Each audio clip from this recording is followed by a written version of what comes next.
ప్రగతి television వీక్షకులందరికీ శుభోదయం. పితృదోషాలు, ప్రారంభదోషాలు, నాగదోషాలు, ఈ అనేక దుర్దోషాల పరిహారంలో భాగంగా 97 రోజులు చేసేటువంటి కార్యక్రమంలో నేడు 36వ రోజు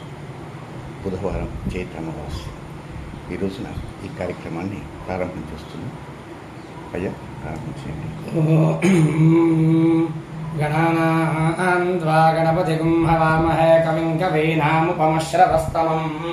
జ్యేష్ఠరాజం బ్రహ్మణాం బ్రహ్మణస్పద ఆనశృణ్వన్నోతిభిः సేదసాదనం.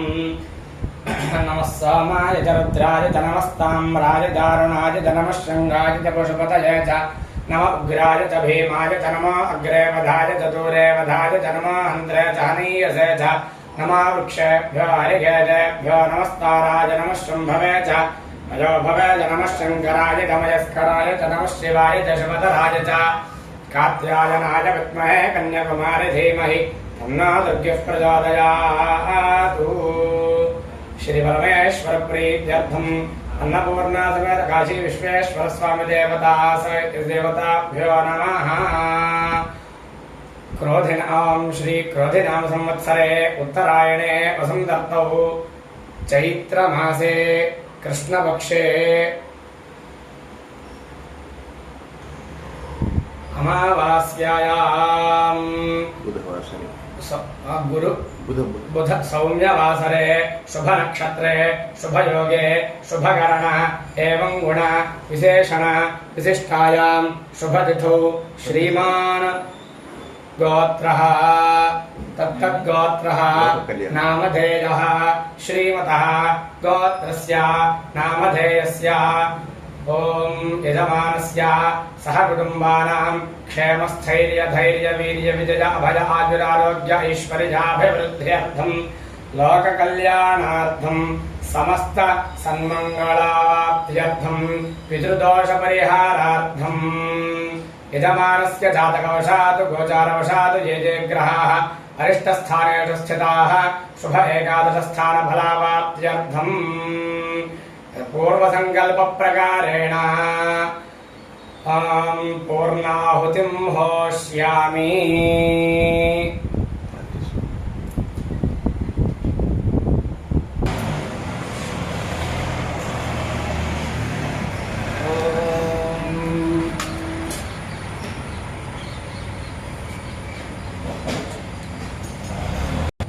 దివో అరతిం పృథివ్యా వైశ్వానరమృతాయ జాతమగ్నిం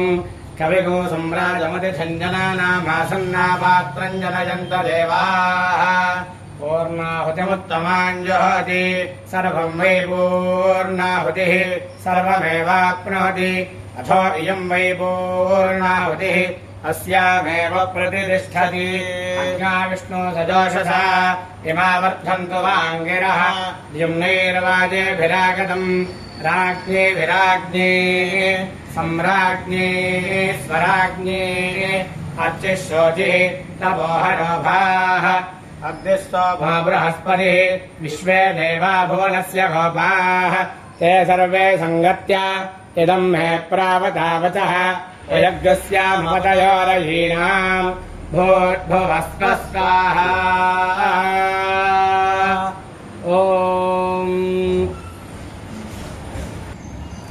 ॐ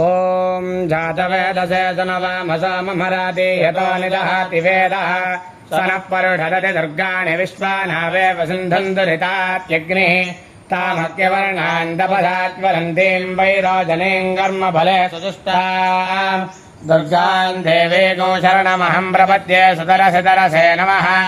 अग्ने त्वं पारयानव्यो अस्मान् स्वस्तिभिरति दुर्गाणि विश्वा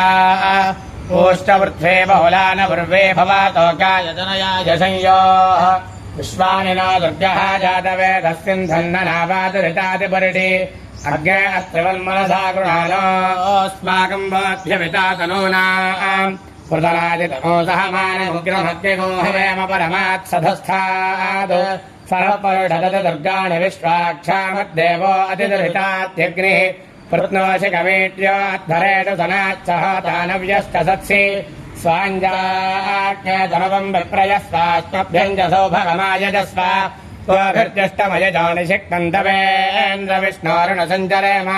रागस्य पृष्ठमभिसंवसानो वैष्णवीन् लोकहेमादयन्ताम् कात्यायनाय विद्महे कन्याकुमारि धीमहि तन्नो दुर्गः प्रचोदयात् आसत्येन रजसा वर्तमानो निवेशयन्नमृतम् मर्त्यम् च हिरण्ययेन सविता रथेन देवो याति भुवना विपश्यन्नो आप्यायस्व समेतते विश्वतः समवृष्णियम् भवावाजस्य सङ्गथे अग्र्मूर्धादिवः काकत्परिः पृथिव्या अयम् अभागोरेतागोसजन्वति उद्बुध्यस्वाग्ने प्रतिजागृह्येन मिष्टाभूर्ते सगोसुरेधामयम् च पुरः कृण्वग्रस्ता विधरय्यमानमन्वादागोसेत्वैतन्तुमेतम् हस्पते अधियधर्यो अरुहाद्युवद्विभाति कर्तुमज्जनेषु यद्येतयच्छमसत्त प्रजाततस्मासद्रविणन्धे चित्रम् शुक्रन्ते अन्यद्विजतन्ते अन्यद्विषरूपे अहनेद्यौरिवासि विश्वाहि मायावसस्पधावो भद्राते पूषन्नेहरातिरस्तु समग्ररक्त्यभिस्करच्छन्नस्तपतु सूर्यः संवादो वात्परवा अपसृधः कयानश्चित्रा भुवदूते सुधावृधः सखा कया सजिष्ठया वृता केतुम् गृह्णन्न केतवेपेशो मर्या अभेदते सभुरद्भिरजायथा ॐ अग्निर्नः पातु कृत्तिकाः नक्षत्रम् देवमिन्द्रियम् इदमासाम् विचक्षणु अभिलाषम् जोहातन यस्य भान्तिरश्मयो यस्य केतवः यस्येमा विश्वा भुवनानि सर्वा सकर्तिकाभिरभिसंवदानः अग्निर्नो देवस्तु भिते दधातु अपपाप्मानम् भरणेर्भरन्तु तद्यमो राजा भगवान् विचष्टाम् लोकस्य राजा महतो महानिः सुवर्णः पन्थामभयम् गृणोतु यस्मिन्नक्षत्रे यमयेति राजा यस्मिन्नेनमभ्यषिञ्चन्त देवाः तदस्य चित्रको हविषाय जाम अपपाप्मानम् भरणेर्भरन्तु ॐ तदश्विनावस्वयुजोपयाताम् शुभङ्गमिष्ठौ सुयमेभिरश्वैः स्वन्नक्षत्रको हविषायजन्तौ मध्वा सम्पृक्तौ यजुषा समक्तौ यौ देवानाम् भिषदो हव्यवाहौ विश्वस्य दूतामृतस्य गोपौ तौ नक्षत्रम् यजुषाणोपयाता नमोऽस्मिभ्याम् कृणवस्त्वयुभ्याम् आर्द्रयार्द्रः प्रथमानयेति श्रेष्ठो देवानाम् पतिरग्ध्रियाणाम् नक्षत्रमस्य हविषा विधेम पानप्रजागोरीरिषन्मोदवीरान् एते रुद्रस्य परिणा वृणक्तो आर्द्रा नक्षत्रम् जुषदागो हविर्नः प्रमुञ्जमानौ दुरितानि विश्वा अपाघटको सन्नुततामराजिम् ॐ मूलम् प्रजाम् धीरवतीम् विधेय पराच्येतनिरतिः पराचा गोभिर्नक्षत्रम् वटुभिः समक्तौ अहद्भूयात्यजमानाय मह्यम् अहर्नाद्य सुभिते दधातु मूलन्नक्षत्रमिति यद्वदन्ति पराचीम् वाचा निरृतजन्नदामि शिवम् प्रजायै शिवमस्तु मह्यम् ॐ संज्ञानम् विज्ञानम् प्रज्ञानम् जानदभिजानत् सङ्कल्पमानम् प्रकल्पमानमुपकल्पमानमुपकल्प्तम् क्लुप्तम् श्रेयोवसेय आयत्सम्भूतम् भूतम् चित्रः केतुः प्रभानाभान् सम्भान् ज्योतिष्पादुस्तेजस्तानादपग्धस्तपन्नभितपन्नो रोचनो रोचमानश्रोभनश्रोभमानः कल्याणः दर्शा दृष्टादर्शदा विश्वरूपा सुदर्शना आप्यायमानाप्यायमानाप्याया सूनृतेरा अपूर्यमाणा पूर्यमाणा पूरयन्ते पूर्णा पूर्णमासी दाता प्रदानन्दो मोदः प्रमोदः आवेशयन् निवेशयन् संवेशनः सकोशान्तः शान्तः आभवन् प्रभवन् सम्भवन् सम्भूतो भूतः प्रस्तुतम् विष्णुतकोसग्रस्तुजम् कल्याणम् विश्वरूपो शुक्रममृतम् तेजस्मितेजस्समिद्धौ अरुणम् भारमन्मरीचिमदभितभक्तपस्वद् सविता प्रसविता दीप्तो दीपयन् दीप्यमानः ज्वलन् ज्वलितातपनुभितपन् सन्तपन्नो रोचनो रोचमानः शुम्भो शुम्भवानो वामः सुता सुन्वती प्रसुता सूयमानाभिसूयमाना पीती प्रभा सम्पादृत्यस्तर्पयन्ति कान्ता काम्या कामदाता युष्मती कामदुघा अभिलास्तानुमन्दानन्दो मोदः प्रमोदः आसादयन् निषादयन् सगोसन्नः सन्नः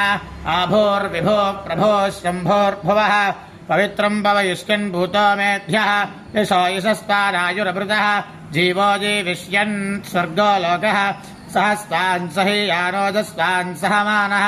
जयन्नभिजयन् सुद्रविणो द्रविणोदाः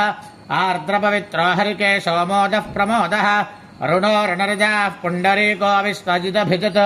आर्द्रः पिन्वमानो अन्नवान् रसवान् निरावान् सर्वौषधस्तम्भरो महस्वान्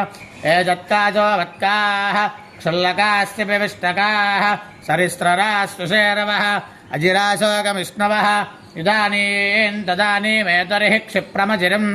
आशुर्निमेषफणो द्रवन्नतिद्रवन्नो त्वरग्रस्तरमाण आशुराशीयाञ्जवः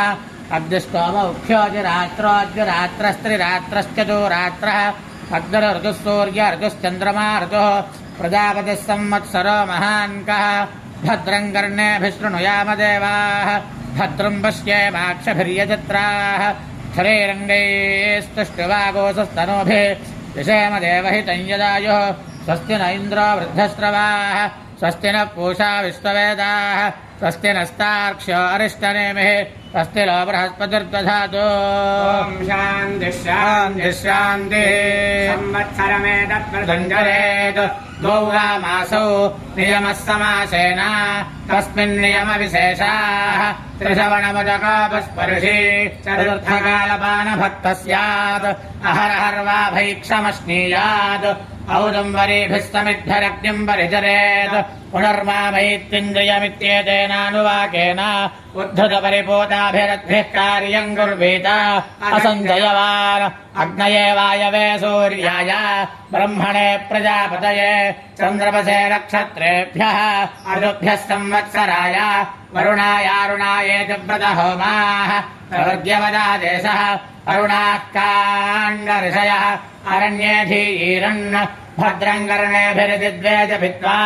महानाम्नेभिर्दगोसग्स्पृश्या समाचार्यो दद्यात् शिवानः सन्तमेत्योषधीरा लभते सुहृदेकेति भूमिम् एवमपवर्गे धेनुर्दक्षिणा खगोसंवासश्चक्षौमौ अन्यद्वा शुक्लो यथा शक्ति वा एवग्रस्वाध्याय धर्मेण अरण्ये धीयीत तपस्वी पुण्यो भवति तपस्वी पुण्यो भवति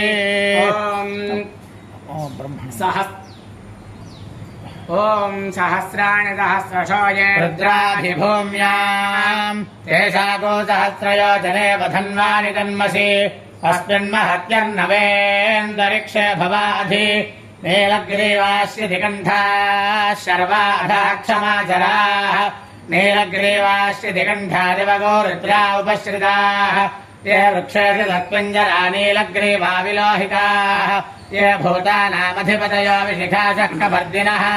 ये अन्येषु विविध्यन्ति पात्रेषु पिबतो जनानो ये पथाम्बधिरक्षय ऐलवृदाय वियुधः ये तीर्थानि प्रचरन्ति दृगावन्तानि सङ्गिणः य एतावन्तश्च भूयागोसश्च दिशो रुद्रावितस्थिरे तेषा गोदात्रयो जने वधन्वानि तन्मसि नमो रुद्रेभ्यो ये पृथिव्यां येऽन्तरिक्षे ये दिवि येषामन्नं वातो वृषमिडमस्तेभ्यो दश प्राचेर्दश दक्षिणा दश प्रतीचेर्दशो दीचेर्दशोद्धास्तेभ्यो नमस्ते न मृडयन्तु ते यन्विष्णोयश्च नो द्वेष्टिदं भोजं भे दधामि।